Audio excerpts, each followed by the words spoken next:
লালু ভাই, এটা আপনি কার কাছে নিয়ে এলেন? ওনারে চিনস না তুই? উনি অনেক বড় তান্ত্রিক। এই দেশে ওনার লক্ষ লক্ষ মুরিদ। উনি নতুন একটা বই লিখছে, বইয়ের নাম শয়তান ধরার গর্জন।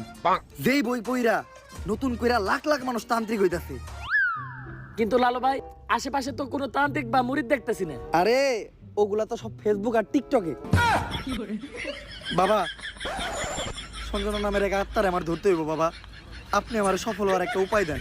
যদি সফল হতে চাও তাহলে আমার লেখা এই বইটি নাও, শয়তান ধরার গর্জন।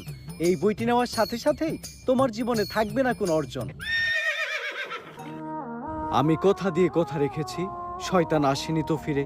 আমি শয়তান তাড়ানো গল্প লিখেছি আমার সারাটি জীবন ধরে। আমি অন্ধকারে মোমবাতি জ্বালিয়েছি, তবুও পাইনি ভূতের খোঁজ। আমি ভূতের অপেক্ষায় ছিলাম, ভূত নিজেই হয়েছিল নিখোঁজ। শয়তান ধরার গর্জন, পৃষ্ঠা নাম্বার চুদলিংপং।